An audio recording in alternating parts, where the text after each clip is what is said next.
सोलापूर जिल्ह्यामध्ये या 8 दिवसामध्ये पावसानं भयानक रुद्र रूप धारण केलेलं आहे. सगळे ओढे, नद्या, नाले सगळे दुथडी भरून वाहत आहेत. सगळे रस्ते तुटलेले आहेत.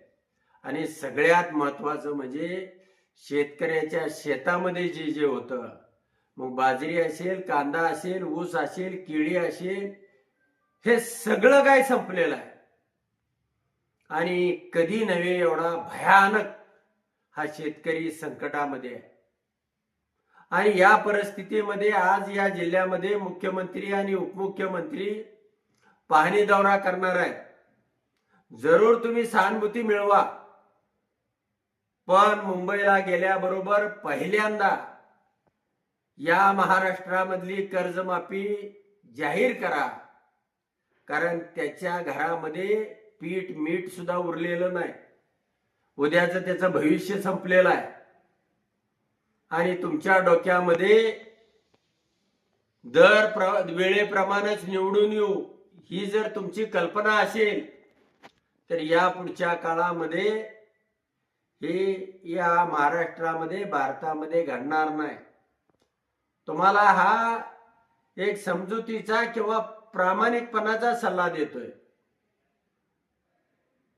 त्या एक पत्रकार आहे लोकमतचा, विलास बडे, कोणत्या पक्षाचा आहे मला माहित नाही, पण या जिल्ह्यातलं जे विदारक चित्र गेल्या 4-5 दिवसापासून त्यानं मांडलेलं आहे, त्याला सुद्धा माझा सलाम आहे की खरोखर काय परिस्थिती आहे.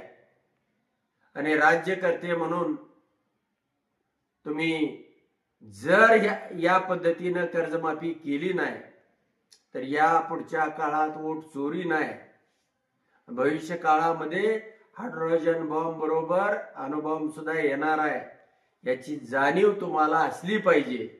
किंवा तुम्हाला जाणीव करून देतोय की या पुढच्या निवडणुका या जनतेची कामं करणाराला, सर्वसामान्य माणसाच्या दुःखामध्ये आपलं दुःख आहे हे जाणणाराला त्या ठिकाणी जनता देईल. यापेक्षा वेगळं सांगण्याची गरज नाही.